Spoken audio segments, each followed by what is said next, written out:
ಇಲ್ಲ ಮೇಡಮ್, ಅವನು ಕಾಡು ಬಿಟ್ಟು ಈಚೆ ಬಂದರೆ ಸಪ್ತ ಅಂತ ಅರ್ಥ. ಅವನು ಸಾಯೋದಕ್ಕೆ ಕಾಡು ಬಿಟ್ಟು ನಾಡಕ್ಕೆ ಬಂದಿದ್ದೇ ಕಾರಣ. ಕೊನೆಗಳಿಗೆನಲ್ಲಿ STF ವಿಜಯ್ ಕುಮಾರ್ ಇದ್ದಾರಲ್ಲ, ತಮಿಳ್ನಾಡು ಮುಖ್ಯಸ್ಥರು, ವೀರಪ್ಪನನ್ನ ಕಾಡು ಒಳಗಡೆ ಇರೋವರೆಗೂ ನಾವು ಏನೂ ಮಾಡೋಕ್ಕಾಗಲ್ಲ ಅಂತ ಗೊತ್ತಾಗಿತ್ತು ಅವ್ರಿಗೆ.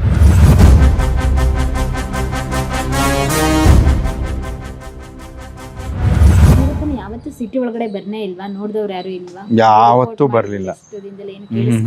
ಇಲ್ಲ ಮೇಡಮ್, ಅವನು ಕಾಡು ಬಿಟ್ಟು ಈಚೆ ಬಂದರೆ ಸಪ್ತ ಅಂತ ಅರ್ಥ. ಅವನು ಸಾಯೋದಕ್ಕೆ ಕಾಡು ಬಿಟ್ಟು ನಾಡಕ್ಕೆ ಬಂದಿದ್ದೇ ಕಾರಣ. ಕೊನೆಗಳಿಗೆನಲ್ಲಿ STF ವಿಜಯ್ ಕುಮಾರ್ ಇದ್ದಾರಲ್ಲ, ತಮಿಳ್ನಾಡು ಮುಖ್ಯಸ್ಥರು, ವೀರಪ್ಪನನ್ನ ಕಾಡು ಒಳಗಡೆ ಇರೋವರೆಗೂ ನಾವು ಏನೂ ಮಾಡೋಕ್ಕಾಗಲ್ಲ ಅಂತ ಗೊತ್ತಾಗಿತ್ತು ಅವ್ರಿಗೆ. ಹಾಗಾಗಿ ಅವರೆಲ್ಲ ಏನು ಮಾಡಿದ್ರು, ಅವನಿಗೆ ಅಸ್ತಮ ಇತ್ತು. ಅಸ್ತಮಗೆ ಟ್ರೀಟ್ಮೆಂಟ್ ಕೊಡಿಸ್ತೀವಿ ಅಂತೇಳಿ ಅವನಿಗೆ ಪಕ್ಕದಲ್ಲಿ ಯಾವುದೋ ಒಂದು ಡಾಕ್ಟ್ರ್ ಹತ್ರ ಕರ್ಕೊಂಡು ಬರ್ತೀವಿ ಅಂತೇಳಿ ಕರ್ಕೊಂಡು ಬರೋಕ್ಕೆ ಒಂದು ವಾಹನದಲ್ಲಿ ಹತ್ತಿ ನೋಡಿ, ವಾಹನನೇ ಕೂಡ ಹತ್ತಿರಲಿಲ್ಲ.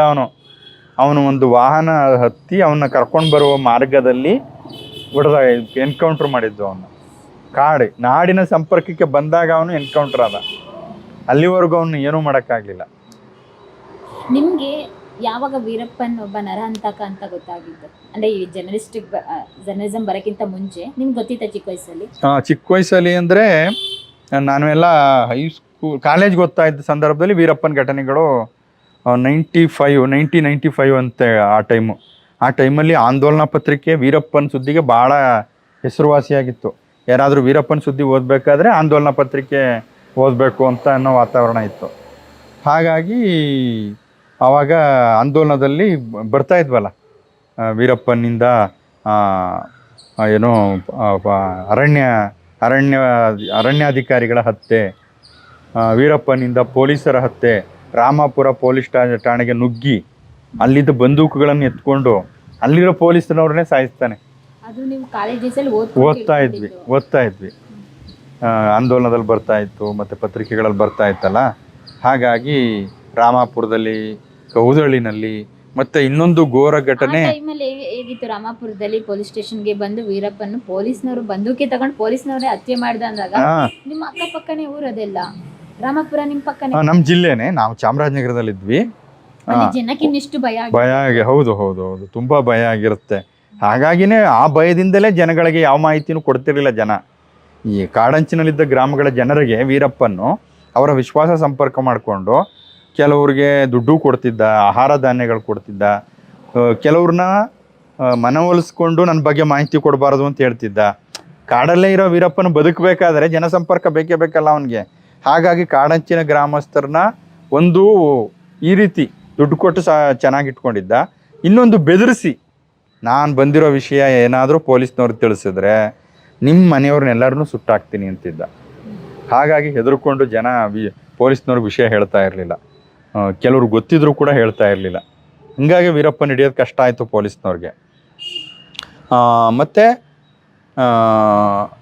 ಅದು ಇನ್ನೊಂದು ಘಟನೆ, ಮಲೆಮಹದೇಶ್ವರ ಬೆಟ್ಟದ ಹತ್ರ ಹೊಗೇನಕಲ್ ಫಾಲ್ಸ್ಗೆ STFನ ಶಕೀಲ್ ಅಹಮದ್, ಹರಿಕೃಷ್ಣ ಮತ್ತು ಸೇರಿ ಒಂದು 5-6 ಜನ ಪೊಲೀಸ್ ಆಫೀಸರ್ನ ಕೊಲೆ ಮಾಡ್ತಾನೆ.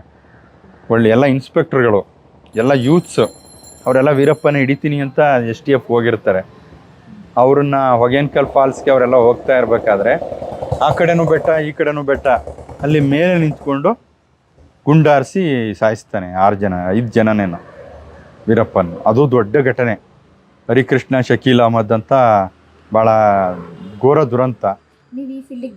ಇನ್ನೂ ಬಂದಿರಲಿಲ್ಲ. ಮತ್ತು ಪಾಲಾರ್ ಸೇತುವೆ ಸ್ಫೋಟ ಪ್ರಕರಣ ಅಂತ.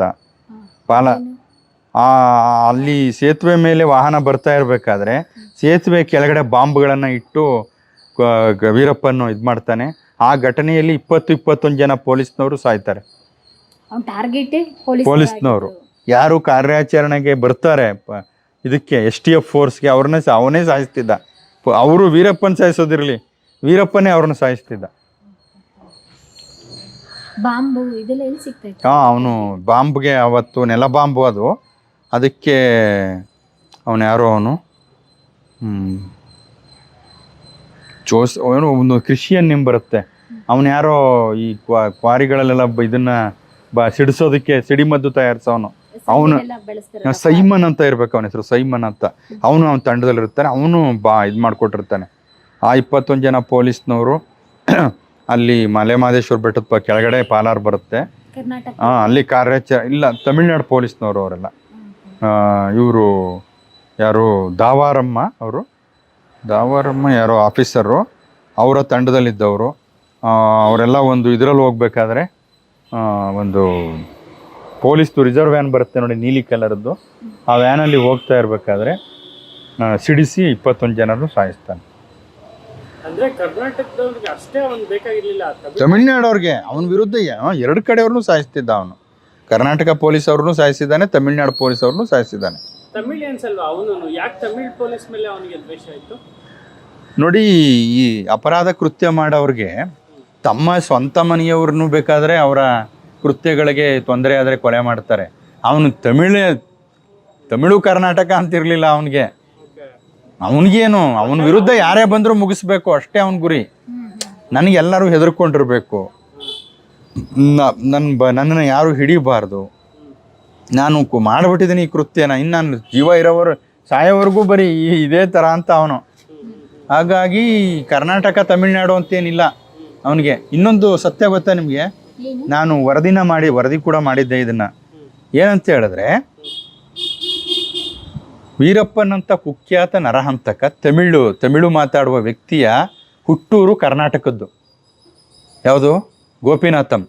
ಕರ್ನಾಟಕಕ್ಕೆ ಸೇರಿರೋದು. ಅಲ್ಲಿರೋರೆಲ್ಲ ತಮಿಳಿಯನ್ಸ್ ಬಿಡಿ, ಆದರೆ ಅದು ಭಾಷಾವಾರು ಪ್ರಾಂತ್ಯ ವಿಂಗಡಣೆ ಟೈಮಲ್ಲಿ ಕರ್ನಾಟಕಕ್ಕೆ ಸೇರ್ಕೋತು. ವೀರಪ್ಪನ್ನು ಕರ್ನಾಟಕದವನು, ಆದರೆ ಅವನು ತಮಿಳಿಗ. ರಾಜ್ಕುಮಾರು ಅಪ್ಪಟ ಕನ್ನಡಿಗರು, ಮಾತು ಹೇಳಂಗೇ ಇಲ್ಲ. ಅವರ ಹುಟ್ಟೂರು ಗಾಜ್ನೂರು ತಮಿಳ್ನಾಡಕ್ಕೆ ಸೇರಿದೆ. ಎಂಥ ವಿಪರ್ಯಾಸ ನೋಡಿ. ರಾಜ್ಕುಮಾರ್ ಅವ್ರನ್ನ ಅಪಹರಣ ಮಾಡಿದ ತಮಿಳಿಗ, ವೀರಪ್ಪನ ಊರು ಕರ್ನಾಟಕ. ಅಭಿಮಾನಿ ಇದ್ದಂತ ಕನ್ನಡದ ಮೇರು ನಟ ರಾಜ್ಕುಮಾರ್ ಊರು ಗಾಜನೂರು ತಮಿಳ್ನಾಡಕ್ಕೆ ಸೇರಿದೆ. ಭಾಷಾವಾರು ಪ್ರಾಂತ್ಯ ವಿಂಗಡಣೆ ಗಾಜನೂರು ಆ ಲೆಕ್ಕಕ್ಕೆ ಕರ್ನಾಟಕಕ್ಕೆ ಸೇರಬೇಕು. ಗಾಜನೂರು, ತಾಳ್ವಾಡಿ ಸೇರಿ 18 ಊರುಗಳು, 48 ಹಳ್ಳಿಗಳು ಇವತ್ತಿಗೂ ಕರ್ನಾಟಕಕ್ಕೆ ಸೇರಬೇಕಾಗಿತ್ತು. ಅಲ್ಲಿರೋರೆಲ್ಲ ಅಪ್ಪಟ ಕನ್ನಡಿಗರು. ಅವ್ರನ್ನ ಇಲ್ಲಿಗೆ ಆ ಪ್ರದೇಶ ಗೊತ್ತಲ್ಲ ನಿಮಗೆ, ತಾಳವಾಡಿ ಪಿರ್ಕ ಕರ್ನಾಟಕಕ್ಕೆ ಸೇರಬೇಕು ಅಂತೇಳಿ ವಾಟಾಳ್ ನಾಗರಾಜ್ ಅವರು ಕೂಡ ಹೋರಾಟಗಳನ್ನ ನಡೆಸಿದ್ರು. ಆದರೆ ಅದು ಫಲಪ್ರದ ಆಗಲಿಲ್ಲ. ಇವತ್ತಿಗೂ ಆ ಅಪ್ಪಟ ಕನ್ನಡಿಗರು ತಮಿಳ್ನಾಡಿಗೆ ಸೇರಿ ಹೋಗಿದ್ದಾರೆ. ಅವ್ರ ಮನೆ ಮಾತು ಕನ್ನಡ, ಅವ್ರ ಶಿಕ್ಷಣ, ಮಕ್ಕಳನ್ನೆಲ್ಲ ಕಾಲೇಜ್ಗೆ ಕರ್ನಾಟಕಕ್ಕೆ ತಗೊಂಬಂದು ಸೇರಿಸ್ತಾರೆ. ಪಾಪ ತಾಳ್ವಾಡಿ ಕನ್ನಡಿಗರದು ಅದೊಂದು ತ್ರಿಶಂಕು ಸ್ಥಿತಿ ಬಿಡಿ. ಅವ್ರು ಕನ್ನಡ ಗೊತ್ತಿದ್ರು ತಮಿಳ್ನಾಡಲ್ಲಿ ಇರಬೇಕಾದಂಥ ಪರಿಸ್ಥಿತಿ ಬಂತು. ನೀವು ಯಾವತ್ತಾದ್ರೂ ಗೋಪಿನಾಥಮ್ಗೆ ಹೋಗಿದ್ದೀರಾ? ಹೋಗಿದ್ದೀನಿ ಮೇಡಮ್, ಅಯ್ಯೋ ಸುಮಾರು ಸರಿ ಹೋಗಿದ್ದೀವಿ. ಅದಾದಮೇಲೆ ರಾಜ್ಕುಮಾರ್ ವೀರಪ್ಪನ ಘಟನೆಗೆಲ್ಲ ಹೋಗಿದ್ದೀವಿ. ಅದಾದ ನಂತರ ವೀರಪ್ಪನ ಒಬ್ಬರು ಪಿ ಶ್ರೀನಿವಾಸ್ ಅಂತ ಒಬ್ಬ ಅರಣ್ಯಾಧಿಕಾರಿಗಳನ್ನು ರುಂಡ ಬೇರೆ ಮಾಡ್ತಾನೆ, ಗೊತ್ತಲ್ಲ ನಿಮಗೆ? ಆ ಪಿ ಶ್ರೀನಿವಾಸನ್ನ ನೋಡೋಕ್ಕೆ ನಾನು ಗೋಪಿನಾಥಮ್ಗೆ ಹೋಗಿದ್ದೆ. ಆ ಘಟನೆ, ನಾನಿನ್ನೂ ಜರ್ನಲಿಸ್ಟ್ ಆಗಿರಲಿಲ್ಲ ಆವಾಗ. ಅರಣ್ಯ ಅಧಿಕಾರಿ ಆಗಿದ್ರಲ್ಲ ಶ್ರೀನಿವಾಸ್ ಅವ್ರಿಗೆ ಇಲ್ಲಿ ಚಾಮರಾಜನಗರದಲ್ಲಿ DCF ಆಗಿದ್ರು ಅವರು. ಇಲ್ಲಿ ಅರಣ್ಯ ನರ್ಸರಿ ಅಂತಿದೆ, ಅಲ್ಲೇ ಕ್ವಾರ್ಟರ್ಸ್ ಇತ್ತು ಅವ್ರದ್ದು. ಇಲ್ಲಿದ್ದಾಗ ಅವ್ರ ಪೀರಿಯಡಲ್ಲಿ ಅರಣ್ಯ ನರ್ಸರಿ ಆಯಿತು. ಹಾಗಾಗಿ ಇಲ್ಲಿ ಪಿ ಶ್ರೀನಿವಾಸ್ ಸ್ಮಾರಕ ಭವನ ಅಂತ ಸ್ಮಾರಕ ಕೂಡ ಮಾಡಿದ್ದಾರೆ ಅವ್ರದ್ದು. ಇಲ್ಲೇನೆ ಅರಣ್ಯ ಹುತಾತ್ಮರ ದಿನ ಆದಾಗ ಅಲ್ಲೇ ಕಾರ್ಯಕ್ರಮ ಮಾಡ್ತಾರೆ. ಇಡೀ ನಮ್ಮ ಜಿಲ್ಲೆಯ ಮುಖ್ಯ ಕಾರ್ಯಕ್ರಮ ಅಲ್ಲಿ ನಡೆಯುತ್ತೆ. ಹುತಾತ್ಮರ ಸ್ಮಾರಕ ಇದೆ ಅಲ್ಲಿ ಅಂತೇಳಿ. ಯಾಕೆಂದರೆ ಪಿ ಶ್ರೀನಿವಾಸ್ ಅವರು ಕೊಲೆ ಆದ್ರಲ್ಲ ವೀರಪ್ಪನಿಂದ, ಅವರು ಅಲ್ಲಿ ಗೋಪಿನಾಥಮ್ ಹತ್ರ ಕೊಲೆ ಮಾಡ್ತಾನೆ ವೀರಪ್ಪನು. ಆ ಘಟನೆ ನಡೆಯುವ 1-2 ವರ್ಷಗಳ ಮುಂಚೆ ನಾನು ಅವ್ರನ್ನ STFಗೆ ನೇಮಕ ಆಗ್ತಾರೆ. ಇನ್ನೊಂದು ಸ್ವಾರಸ್ಯ ಏನು ಅಂತ ಹೇಳಿದ್ರೆ, ವೀರಪ್ಪನನ್ನ ಬಂಧಿಸಿದ ಮೊದಲ ವ್ಯಕ್ತಿ ಪಿ ಶ್ರೀನಿವಾಸ್. ಎಲ್ಲಿ ಬಂಧನ ಮಾಡ್ತಾರೆ? ಬೂದಿಪಡಗ ಅರಣ್ಯದ ಬಂಧನ ಹೆಂಗಾಗುತ್ತೆ ಗೊತ್ತಾ ವೀರಪ್ಪಂದು? 1988ನೇ ಇಸ್ವಿನಲ್ಲೋ 87ನೇ ಇಸ್ವಿನಲ್ಲೋ ಸಾರ್ಕ್ ಸಮ್ಮೇಳನ ನಡೆಯುತ್ತೆ ಬೆಂಗಳೂರಲ್ಲಿ. ಆ ಸಾರ್ಕ್ ಸಮ್ಮೇಳನ ನಡೆದಾಗ ಆ ಸಾರ್ಕ್ ಸಮ್ಮೇಳನಕ್ಕೆ ಭಾರತದ ನೆರೆ ರಾಷ್ಟ್ರಗಳು ಶ್ರೀಲಂಕಾ, ಭೂತಾನು, ನೇಪಾಳ, ಪಾಕಿಸ್ತಾನ ಮತ್ತು ಬಾಂಗ್ಲಾ, ಈ ಎಲ್ಲ ರಾಷ್ಟ್ರಗಳ ಶೃಂಗಸಭೆ ನಡೆಯುತ್ತೆ. ಪ್ರಧಾನಿಗಳು ಭಾಗವಹಿಸಿರ್ತಾರೆ. ರಾಜೀವ್ ಗಾಂಧಿ ಆವಾಗ ಪ್ರಧಾನಮಂತ್ರಿ ಆಗಿರ್ತಾರೆ. ಆ ಸಮ್ಮೇಳನ ನಡೆದ ಸಂದರ್ಭದಲ್ಲಿ ಅನುಮಾನಾಸ್ಪದ ವ್ಯಕ್ತಿಗಳನ್ನು ಪೊಲೀಸ್ನವರು ಅರೆಸ್ಟ್ ಮಾಡ್ತಿರ್ತಾರೆ. ಆಗ ವೀರಪ್ಪನ್ನು ಅರೆಸ್ಟ್ ಮಾಡ್ತಾರೆ ಪೊಲೀಸ್ನವರು. ಅದೇಂಗ ಅಷ್ಟು ಈಸಿಯಾಗಿ ಸಿಕ್ಬಿಟ್ಟ ಅವಾಗ ಇನ್ನೂ ಇಷ್ಟು ಬೆಳೆದಿರಲಿಲ್ಲ ವೀರಪ್ಪನು. ಬರೀ ಆನೆದಂತವನ್ನ ಅಪಹರಿಸಿ ಮಾರಾಟ ಮಾಡ್ತಾ ಇದ್ದ ಅವನು. ಫಸ್ಟು ಆನೆಗಳನ್ನು ಕೊಲೆ ಮಾಡಕ್ ಶುರು ಮಾಡಿದ್ದವನು. ಆಗ ಇವನು ಒಂದಷ್ಟು ಕೇಸ್ ಆಗಿರುತ್ತೆ ಆನೆದಂತದ್ದು. ಇವನು ಸಿಕ್ಕಾಕೊಂಡು ಅನುಮಾನಾಸ್ಪದವಾಗಿ ಬೆಂಗಳೂರಲ್ಲಿ ಓಡಾಡ್ತಾ ಇದ್ದಾಗ ಪೊಲೀಸ್ನವ್ರ ಕೈಗೆ ಸಿಕ್ಕಾಕತ್ತಾನೆ. ಸಿಕ್ಕಾಕೊಂಡಾಗ ಬೆಂಗಳೂರಲ್ಲಿ ಅರೆಸ್ಟ್ ಆಗ್ತಾನೆ ವೀರಪ್ಪನ್ನು. ಅವನು ಅಪಹರಿಸಿದಾಗ ಪಿ ಶ್ರೀನಿವಾಸ್ ಇದ್ದಾರಲ್ಲ, ಅವರು ವೀರಪ್ಪನ ನಮ್ಮ ವಶಕ್ಕೆ ಕೊಡಿ, ನನಗೆ ಇನ್ವೆಸ್ಟಿಗೇಷನ್ಗೆ ಬೇಕು, ಯಾಕಂದರೆ ಆನೆಗಳ ಹತ್ಯೆ ಮಾಡಿದ್ದಾನೆ ಅವನು, ನನ್ನ ಇನ್ವೆಸ್ಟಿಗೇಷನ್ಗೆ ಬೇಕು ಅಂತ ಅವನ್ನ ವಶಕ್ಕೆ ತಗೋತಾರೆ. ಬೂದಿಪಡಗ ಗೆಸ್ಟ್ ಹೌಸ್ ಅಂತ ಅಲ್ಲಿ ಇಟ್ಟಿರ್ತಾರೆ. ಪೊಲೀಸ್ನವರು ಕೂಡ ಇದೆ ಚಾಮರಾಜನಗರ ತಾಲೂಕೆ. ಇಲ್ಲಿಂದ ಒಂದು 20 ಕಿಲೋಮೀಟರ್ ಆಗುತ್ತೆ ಅಷ್ಟೇ ಬೂದಿಪಡಗ. ಹಾಗೆ ಬೇಕಾದ್ರೆ ನೀವು ಆ ಗೆಸ್ಟ್ ಹೌಸ್ ವೀರಪ್ಪನ ಇರಿಸಿದ ಜಾಗ ಅಂತ ಹೋಗಿ ನೋಡ್ಕೊಂಡು ಬರ್ಬೋದು. ಆ ಅರಣ್ಯ ಇದರಲ್ಲೂ ಕೂಡ ಬೋರ್ಡು ಕೂಡ ಹಾಕಿದ್ದಾರೆ, ಇಲ್ಲಿ ವೀರಪ್ಪನ್ನ ಅರೆಸ್ಟ್ ಮಾಡಿ ಇಷ್ಟು ದಿವಸ ಇಲ್ಲಿ ಇಟ್ಟಿದ್ವಿ ಅಂತ ಒಂದು ಬೋರ್ಡ್ ಕೂಡ ಇದೆ. ಆ ಗೆಸ್ಟ್ ಹೌಸು ಬ್ರಿಗ್ಯಾಂಡ್ ವೀರಪ್ಪನ್ ಅಂತೇಳಿ ಹಾಕಿದ್ದಾರೆ, ಇರಿಸಿದ್ದ ಗೆಸ್ಟ್ ಹೌಸ್ ಅಂತೇಳಿ. ಅಲ್ಲಿ ಏನಾಗುತ್ತೆ, ಈ ವೀರಪ್ಪನ್ನು ಅದು ಯಾವ ರೀತಿ ತಪ್ಪಿಸ್ಕೋಣ ಅಂತ ಗೊತ್ತಾಗಲ್ಲ. ಆಗ ಪಿ ಶ್ರೀನಿವಾಸ್ ಅವರು ಅವನ್ನ ಎನ್ಕ್ವೈರಿ ಮಾಡಿ ಅವನ್ನ ಫೋಟೋ ತೆಗೆಸ್ತಾರೆ. ಅವನು ಒಂದು ಸಫಾರಿ ಸೂಟ್, ಅಲ್ಲಿ ವೀರಪ್ಪಂದು ಫೋಟೋನೇ ಇರಲ್ಲ, ಒಂದು ಸಫಾರಿ ಡ್ರೆಸ್ಸಲ್ಲಿ ಹಿಂಗೆ ಕೂತಿರ್ತಾನೆ ನೋಡಿ. ಆ ಫೋಟೋ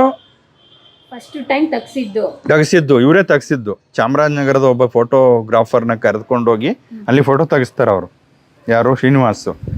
ವೀರಪ್ಪನ್ನು ನಕ್ಕೀರನ್ ಗೋಪಾಲ್ ಕಾಡ್ಗೆ ಹೋಗಿ ವೀರಪ್ಪನ ಇಂಟರ್ವ್ಯೂ ಮಾಡ್ತಾನಲ್ಲ, ಅಲ್ಲಿವರೆಗೂ ವೀರಪ್ಪನ್ ಅಂದ್ರೆ ಅದೇ ಫೋಟೋ ಹಾಕ್ತಾ ಇದ್ದದ್ದು. ವೀರಪ್ಪನಿಂದ 5 ಹತ್ತೆ ಅಂದ್ರೆ ಅವ್ನು ಆ ಫೋಟೋ ಹಾಕೋರು. ಮೀಸೆ ಇದ್ದದ್ದು ಅವಾಗಲೇ. ಆ ಫೋಟೋದಲ್ಲಿ ಏನು ಯಾರು ಇಲ್ಲಿ ಶ್ರೀನಿವಾಸ್ ಅವರು ಪಾಪ ಕಷ್ಟಪಟ್ಟು ಹಿಡಿದ್ರೆ ವೀರಪ್ಪನ್ನು ಯಾವ ರೀತಿನೋ ಅಲ್ಲಿಂದ ಆ ಗೆಸ್ಟ್ ಹೌಸಿಂದ ತಪ್ಪಿಸ್ಕೊಂಡು ಹೊರಟೋಗ್ತಾನೆ. ತಪ್ಪಿಸಿಕೊಂಡ ಹೋದ ವೀರಪ್ಪನ್ನು ನಂತರ ಅವನು ಸತ್ತಾಗಲೇ ಸಿಗೋದು. ಅಲ್ಲಿವರೆಗೂ ಪೊಲೀಸ್ನವ್ರ ಕೈಗೆ ಸಿಗಲಿಲ್ಲ ಅವನು, ಅಲ್ಲಿಂದ ತಪ್ಪಿಸ್ಕೊಂಡು ಹೋದವನು.